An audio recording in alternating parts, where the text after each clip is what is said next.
Federico Ríos es un fotógrafo y periodista colombiano que ha vivido y sentido de cerca el conflicto de nuestro país. Su labor de reportero le ha permitido mostrar una cara que pocos conocíamos del conflicto armado y de la realidad social de América Latina. Su trabajo ha sido publicado y reconocido por múltiples medios internacionales, como The New York Times y National Geographic. Es el autor del fotolibro Verde, un proyecto que reúne y expone en más de 300 fotografías los matices de la guerra en Colombia y la dejación de las armas por parte de las FARC. Federico Ríos es el invitado de hoy en Conversaciones Pro, la Antioquia que soñamos. Bienvenidos nuevamente a Conversaciones Pro, yo soy Laura Gallego y hoy vamos a seguir hablando del conflicto armado en Colombia. Hoy de la mano además de uno de los fotógrafos más reconocidos del país que ha logrado retratar con una sensibilidad y una fortaleza parte de lo que ha sido vivir este conflicto, sus actores y pues ha ayudado también a mostrar esa cotidianidad de la violencia de este país que tenemos que mirar directamente y a los ojos. Entonces, pues quiero presentarles hoy a Federico. Federico, muchas gracias por estar aquí con nosotros hoy, por abrirnos este espacio y por venir a contarnos parte de tu trabajo alrededor de uno de los temas que más le preocupan a ProAntioquia y sobre los cuales queremos reflexionar permanentemente. Entonces, Laura, bienvenido. Muchas gracias, Laura, a ti y a ProAntioquia por invitarme y por abrir este espacio para la conversación. Federico, tú te has denominado un nómada con cámara. Has tenido la fortuna, a mi juicio, de poder entender de manera muy cercana lo que ha significado el conflicto en el territorio de este país, sus protagonistas también, lo que ha significado vivir esa cotidianidad desde de la forma más humana. ¿Qué ha significado este recorrido para ti? ¿Cuál ha sido como esa experiencia de estar tan cerca de lo que ha implicado el conflicto en Colombia? Para mí ha sido una posibilidad maravillosa recorrer el país y recorrer Antioquia a pie, o a lomo de mula, o en un bote pequeño por ríos muy poco profundos. Caminar la serranía de San Lucas y salir hasta Puerto Wilches, o caminar desde los páramos de Frontino y de Urrao y bajar hasta los valles del río Atrato, bordeando el río Murrí, o saltar de un lado al otro en el nacimiento del río Atrato por el Carmen. Es increíble. Eso me ha permitido conocer personas maravillosas, territorios increíbles y también lugares que están olvidados, abandonados, un poco en las sombras, y en los que yo siento que hay un gran potencial y que creo que con las condiciones que hemos visto recientemente después de la firma del acuerdo, podrían recuperarse y convertirse en lugares importantes para el departamento y para el país. ¿Cuándo tomaste esa decisión de ser fotógrafo y especialmente un fotógrafo que pues tuviera esa sensibilidad para retratar el conflicto de una forma igualmente feroz, pero también humana, igualmente dolorosa? ¿Cómo fuiste construyendo, digamos, ese camino de ayudarnos a ver más directamente el conflicto y ayudar a retratar ese conflicto incluso en diferentes espacios y medios pues, nacionales e internacionales? Yo empecé a hacer fotografías desde muy pequeño, desde los 6 años más o menos. Ya cuando tenía 18 años me lo tomaba bastante en serio y empecé a preguntarme quiénes eran las FARC. Yo tenía siempre esa inquietud, esa duda. Y hacia los 30 años más o menos ya era una pregunta que vivía conmigo todo el tiempo, era una gran duda que me asaltaba. ¿Quiénes eran las FARC? Porque los veíamos en las noticias, pero para mí seguía siendo una figura como un monstruo mítico que estaba al otro lado de la pantalla, pero yo necesitaba respuestas mucho más plausibles. Entonces empecé a hacer averiguaciones, a caminar territorios periféricos, lugares en donde yo sabía que aparecían, y mi primer encuentro con ellos fue en Toribío, en medio de una emboscada que el ejército estaba haciendo al frente sexto de las FARC, y yo quedé en la mitad. O sea, yo no tenía contactos ni de un lado ni del otro, y solo quedé en la mitad del fuego cruzado. Después empecé a profundizar y pues el ejercicio periodístico es ese, conseguir las fuentes adecuadas para llegar a los lugares a los que uno quiere llegar, y pude ir a un campamento del Frente 36 de las FARC en Anorí, en Antioquia. Y ahí mis preguntas empezaron no a aclararse, sino a cambiar un poco y a crecer, porque aparecían como otras patas de esas mismas preguntas, otras líneas. Y yo me preguntaba entonces, bueno, entonces, ¿quiénes son las mujeres de las FARC? ¿Y quiénes son los menores de edad reclutados por las FARC? ¿Y cómo es la guerra desde adentro de las FARC? ¿Cómo se vive y cómo se siente y qué están pensando estas personas? ¿Cuáles son sus objetivos? ¿Cuáles son sus búsquedas, sus luchas como grupo y como individuos? Entonces siempre en ese... Lo humano también. Exacto, o sea, lo humano, ¿no? Porque ¿qué carga un guerrillero en su morral? ¿Qué cosas no puede dejar un guerrillero atrás? ¿Cómo es vivir la vida en un morral y un fusil? Y fotográficamente y periodísticamente, a eso fue a lo que me enfrenté y empecé a visitar cada vez más y más campamentos, y durante 10 años, desde el 2011 hasta el 2021, visité muchísimos campamentos, varios en Antioquia, también en el Cauca, en el Chocó, en La Guajira. También durante ese mismo periodo de tiempo empecé a fotografiar cómo era la transición del acuerdo, cómo era la transición de qué estaba sucediendo en La Habana y qué sucedía en los campamentos mientras tanto, cómo era la relación aquí con las comunidades rurales que viven en unos momentos de abandono difíciles, cómo eran los liderazgos en La Habana, cómo eran las negociaciones, a qué punto se llegaba en común. Y me sorprendía siempre porque encontraba guerrilleros a las 6 de la tarde con una linternita de cabeza sentados leyendo los acuerdos. Y cuando yo regresaba a las ciudades trataba de averiguar con mis amigos, con mis familiares, con mis compañeros, con mis colegas, quién sabía algo de los acuerdos, y nadie los había visto, y los guerrilleros ya estaban leyéndolos, pues los borradores, pero es que nosotros no, ni eso. Entonces, qué lindo eso. Empezando como a entender también las dimensiones de lo que estaba sucediendo. Después vino el plebiscito por la paz, ganó el no, hubo una renegociación, se firmó el acuerdo, entonces también como todos esos tránsitos, tratando de estar en todos los lugares periodísticamente posibles, ¿no? O sea, el Teatro Colón en Bogotá y el estrechón de manos entre el presidente Juan Manuel Santos y Timochenko como comandante de las FARC, pero también tratando de estar en los campamentos para entender en la base guerrillera qué era lo que estaba pasando, ¿no? Porque el acuerdo no era ni es para beneficiar a unos pocos, sino era pues como para beneficiar a un país entero. Y eso es bastante ambicioso, ¿no? Entender que era una gran cantidad de guerrilleros que necesitaban unas garantías por parte del país, pero también que esa firma del acuerdo significaba unas garantías para el país civil. Pues tú has trabajado y trabajas todavía para diferentes medios internacionales, New York Times, entre otros, y ahorita vamos a hablar un poquito de tu trabajo y tu trabajo periodístico y fotoperiodístico, pero yo quisiera insistir, y desde tu mirada, hemos visto realmente con suficiente conciencia y con suficiente honestidad el conflicto que tenemos y que hemos tenido al frente tantos años, y por ejemplo, ¿cuál ha sido como el rol de esos medios de comunicación y de los medios realmente para lograr entender lo que ha significado la violencia del conflicto en buena parte de lo que somos hoy los colombianos?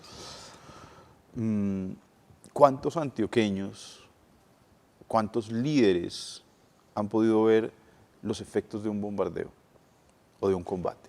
Muy pocos, porque ese es un nivel de crudeza pues, que sucede muy lejos, muy lejos. Cuando hay un bombardeo en el Paramillo, cuando hay un bombardeo en Mandé, cuando hay un bombardeo en el sur de la serranía de San Lucas, pues es que no nos enteramos mucho, ¿sí? Nos enteramos, sí, de los ataques, de los grandes ataques guerrilleros a los centros poblados, ¿no? O sea, la toma de San Carlos y todas estas situaciones horribles, pero la guerra nos sigue quedando muy lejos, y en esa distancia es muy difícil solidarizarnos con las víctimas, es muy difícil entender la complejidad del entramado de la guerra y entender los motivos y entender los efectos. En eso yo creo que los medios han tenido siempre una limitante compleja, y más que señalar los errores del pasado, yo quisiera invitar a revisar hacia el futuro, ¿sí? Porque el papel de los medios es informar, y esto ofrece unas complejidades difíciles de acceso. Es muy complejo. Informar sobre lo que está sucediendo en el resto del territorio es que no es fácil. Claro, pero no vamos a lograr realmente entender la dinámica de la ruralidad colombiana y donde buena parte de ese conflicto también sucede si no estamos ahí presentes. ¿Qué nos ha faltado? Exactamente. Justo, ¿qué nos ha faltado también? Entonces, cuando pienso en esa presencia, creo que es muy necesario y es muy importante, primero, una presencia del Estado. Y los medios somos los llamados a prender la luz. ¿Sí? Decía Kapuczynski que la función de los medios de comunicación es prender la luz para que la gente vea cómo las cucarachas corren a esconderse. Entonces, con unos medios que revisen mejor lo que está sucediendo en todo el territorio, y Antioquia es un lugar complejísimo de recorrer. La riqueza que hay aquí en términos ambientales, la riqueza que hay aquí en términos sociales, es grande y es amplia. Y yo siento que estamos a puertas de tomar decisiones importantes de, ok, vamos a echar mano de esas riquezas, vamos a aprovecharnos de una forma responsable de esas riquezas, o vamos a dar la vuelta y a destruir el tema ambiental. Y pienso que también hay un asunto ahí, es el tema social. Para mí es impresionante ver el trabajo de los campesinos. ¿Sí? O sea, es que no les conozco un asomo de pereza. Son personas que se levantan a las 5 de la mañana, que están trabajando desde las 6, que trabajan de manera articulada en sus familias y en sus comunidades, y que trabajan todo el día.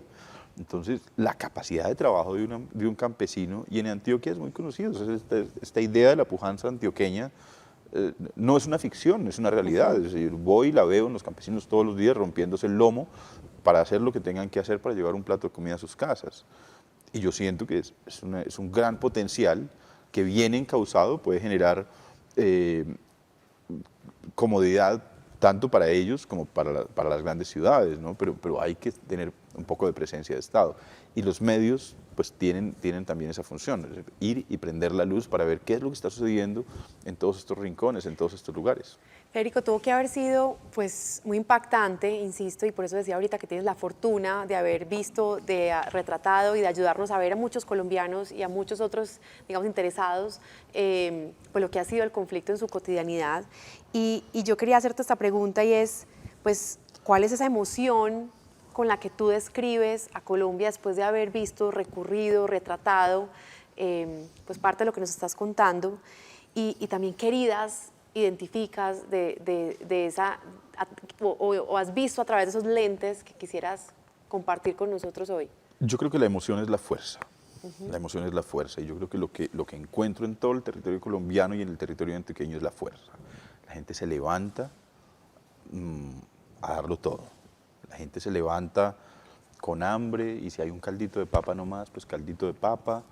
Y la gente trabaja muy duro, muy duro. O sea, encontrar a los niños campesinos que caminan horas para llegar a la escuela con sus botas pantaneras, y llegan a la escuela y afuera se sientan, se quitan las botas y se ponen los zapatos negros, lindos, brillados, y entran, atienden clase y después se van a sus casas para ayudar por la tarde con el ordeño o para ayudar en las tareas del hogar.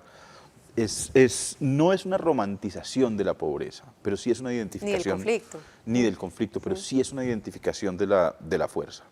Y es la fuerza de ese niño campesino, que también es la fuerza de ese padre, y también es la fuerza de esa madre, que es la fuerza de colectivos, y es la fuerza de comunidades enteras que deciden unirse y establecer cooperativas cafeteras en lugares en donde la violencia azotó durísimo y en donde el cooperativismo está señalado y estigmatizado, pero ellos deciden que entre varios pueden hacerlo. Entonces para mí eso es como sorprendente, positivamente sorprendente. Ese niño campesino que tiene que caminar 2 horas para llegar a su escuela, si en algún momento encuentra unas condiciones más adecuadas en las que no tenga que hacer esos tránsitos penosos y dolorosos para llegar a la escuela, seguramente va a entender la forma de canalizar esa fuerza y ponerla a su servicio, ¿sí? De otra manera.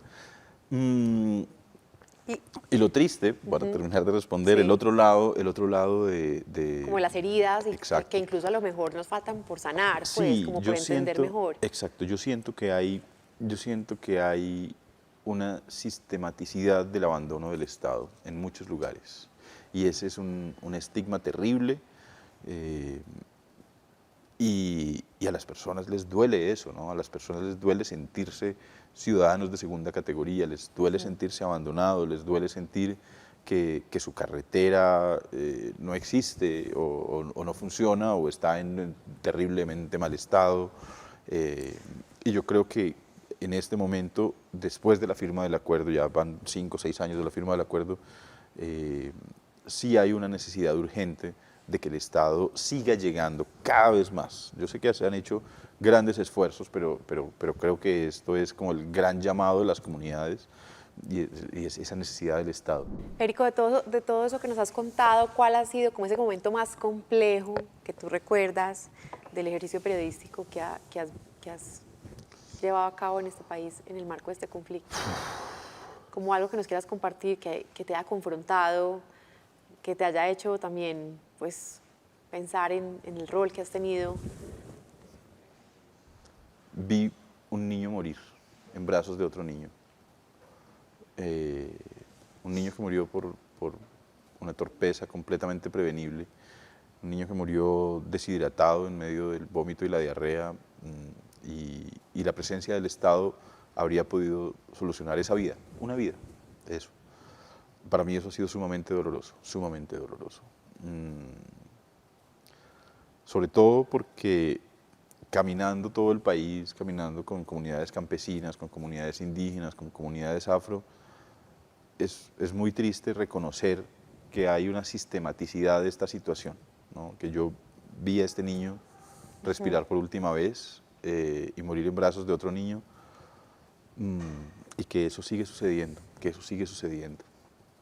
Pero, pues, además tengo que decir con un poco de dolor que yo he tenido que ver la peor cara del monstruo de la guerra en Colombia. He tenido que ver a las comunidades desplazadas, a las madres que lloran a sus hijos, a los hermanos y a los amigos que lloran a sus familiares. Y acercarse tanto a la guerra, pues genera cicatrices y heridas profundas. Claro, porque por supuesto. termino preguntándome cómo pueden vivir estas personas, cómo pueden seguir viviendo estas personas en medio de tanto dolor. Y pues no solamente lo has visto, sino que lo has pues compilado en uno de tus trabajos. Este es Verde, que es tu ejercicio, digamos, este fotolibro, que es parte de tu ejercicio periodístico y que pues hoy lo trajimos para que nos hables un poquito de él, que son 10 años de trabajo para justo retratar parte del conflicto de este país, de sus, pues, los relatos que hay a través de la fotografía, de las personas que han estado ahí, también desde, obviamente, tu mirada, nos hables la posibilidad de conocer parte de este trabajo. Este trabajo hace parte de la colección del MoMA. Has publicado, pues tenemos algunas fotografías tuyas aquí en el Museo de Arte Moderno, en el Museo de Antioquia, perdón. Has hecho parte del trabajo también que exponen medios de comunicación, ahorita lo decíamos, el New York Times, el Museo de Arte Moderno de Nueva York. Bueno, en fin, digamos que aquí hay pues parte de tu trabajo. Esta ya es la 3ª edición y quisiéramos quisiéramos hablar un poquito de este trabajo, de cómo has logrado pues retratar la cotidianidad. Aquí tratamos de identificar algunas fotografías que yo te propongo, las voy a mostrar. Y obviamente el equipo nos va a ayudar a ponerlas en cámara para que se vean mucho mejor, pero quisiera que nos contaras de algunas de ellas, que nos dijeras qué ha significado, cuáles destacas en particular. Y bueno, voy a empezar por este mapa que me parece, pues y que ahorita hablábamos, es valioso para explicar parte del trabajo que has hecho, que has liderado. Eso, mira, este es un mapa a mano de la vereda del Orejón. El Orejón fue el primer lugar en donde hubo un proyecto de desminado conjunto entre miembros de las FARC y el Ejército Nacional. El Ejército tiene un batallón de ingenieros especializado, son personas dedicadas a este trabajo, y ese dibujo identifica, es un dibujo hecho por las FARC, identifica las zonas que estaban minadas, las zonas en donde había minas antipersonal, y allí va mostrando cuáles son los lugares a los que se puede acceder, cuáles eran los lugares que ellos iban limpiando y entregando como lugares limpios de minas. Y hay un lugar que se llama el Alto del Oso, que nunca pudo ser limpiado por la cantidad de minas que tiene. Pues es terrible, ¿no? O sea, como entender también la belleza del paisaje, pero a la vez la tristeza de paisajes que ahora ya nos quedan vetados por las minas. Las voy a abrir, porque creo que nos va a alcanzar el tiempo para verlas todas, pero esta también hay una historia linda que quisiera que nos contaras. Ese es Pedro Baracutao, el que va en la mula, que lleva ese morral negro con rosa y el sombrero. Pedro Baracutao era el comandante del Frente 34 de las FARC, que operaba en el occidente antioqueño. Y para mí, mientras los seguía y lo fotografiaba, a él y al frente que él comandaba, era muy sorprendente ver cómo llegaban campesinos que se encontraban en el camino. Estos son días de camino de selva, y ese campesino venía caminando con su hacha en el hombro, el perro, y con sus 2 hijos. Y cuando vio a los guerrilleros de las FARC, se le dibujó una sonrisa enorme. El tipo sintió una alegría, una paz que yo podía identificar en su rostro. Y él desde ahí, desde el lado, sentía como esa euforia de poder saludar al comandante de las FARC de la zona. Y para mí es una foto importante porque yo espero que ahora ese mismo campesino que vive en ese lugar remoto y alejado sienta esa misma alegría si saluda a los miembros del Ejército Nacional haciendo presencia y haciendo control territorial en la región. Y cierro con esta fotografía, no, con esta, o la anterior, sí, esta. Perfecto. Sí, quiero que hablemos de esta foto. De esta foto. Estas son 2 especies de aves en las manos de 2 biólogos que yo admiro muchísimo. Son Pablo Pulgarín y Diego. Diego estuvo secuestrado por las FARC en la serranía del Perijá, y años después de ser liberado, cuando Diego empezó a entender lo que iba a suceder con el acuerdo y con las negociaciones, se empeñó en trabajar de la mano de los excombatientes que habían sido sus captores.